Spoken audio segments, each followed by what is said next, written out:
Kami noon, mga 150 yata yan. Yan yung pinsan ni Papa yan na ano, na niloko sila.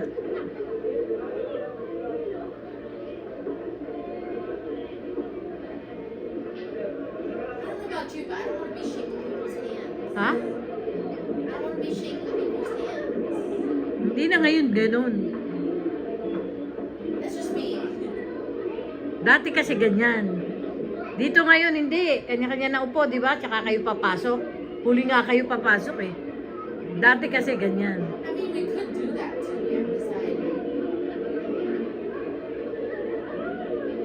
That's how we do it in the Philippines. Wala kami. Walang ganun. May picture yan, iikot kami sa buong table. Walang ganun. Walang ganun. Wala na, walang cocktail hours yan. Meron na rin siguro sila.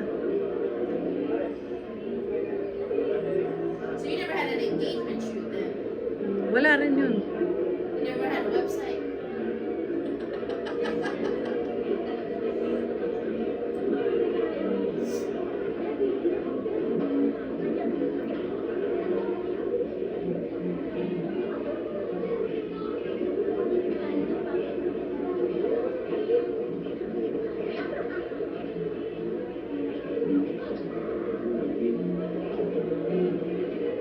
Oh, so they drive sila sa venue.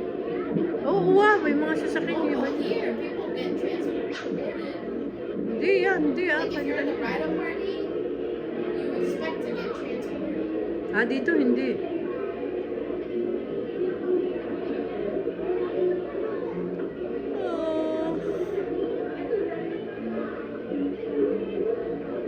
You had kids there. Yan, nanay ni Tito Vic. Tatay ni Tito Vic, yan.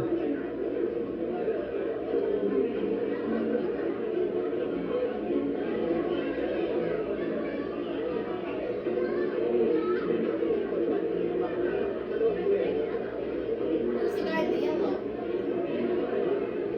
Tito Dong, asawa ni Tita Emma. Hindi mo ba nabutan yan? He looks different.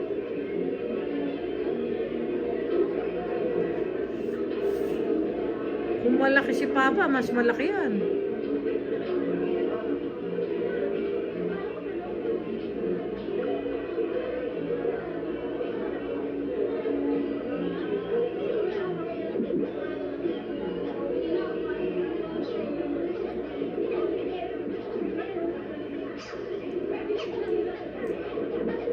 Probably just a lot of people out at COVID.